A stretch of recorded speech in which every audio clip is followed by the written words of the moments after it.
Hi, I'm Michelle Tracco. I am a sixth-year art and music teacher in Wyoming, Michigan. I am going to be addressing teachers in Wyoming, kindergarten through 12th, who also teach music, art, and technology. So today we're going to talk about differentiation and engagement and how that is tied into brain-based learning.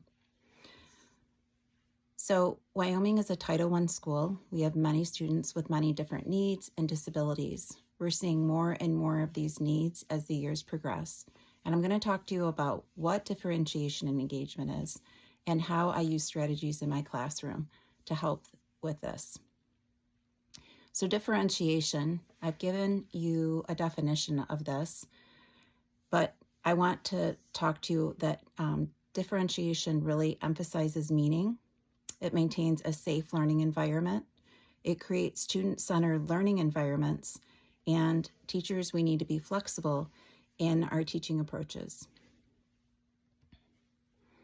So how is differentiation and brain-based learning tied into one another? So multiple brain regions are stimulated when students are encouraged to participate in discussions.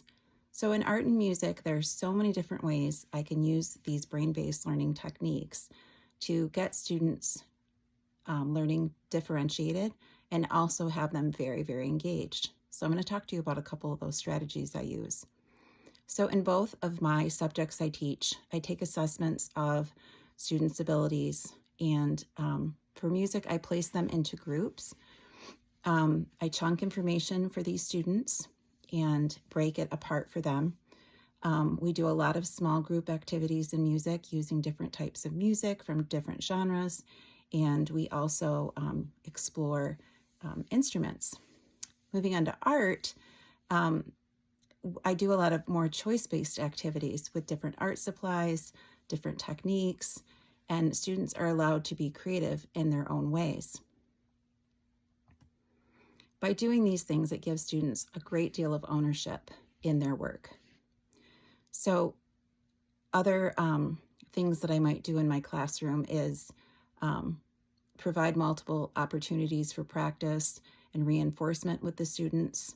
In art, they might take an artist walk and take a break from what they're working on and walk around and see what other students are doing, and then provide positive feedback or give them suggestions for their art. We use learning centers in both subjects, and this allows students to be creative and use that ownership again. So engagement. This is probably my favorite part of my job because students become very engaged in music and art. How the engagement and brain-based learning is tied together is since they're actively engaging in learning activities, it's thought to be one of the best ways to have students work collaboratively together in these strategies. So an engagement strategy I might use in music is a four corners game where we use rhythms in the four corners and students go when they hear that rhythm. We use turn and talk where scholars talk to a partner. In art, a brain-based activity I might use is a visual organizers, which helps students write and draw their thoughts, or they might do a partner draw. So in these activities, it has allowed my students to have ownership. By having both music and art in a classroom, what's nice for students is some students might take that ownership with art, some might take it with music, or with both.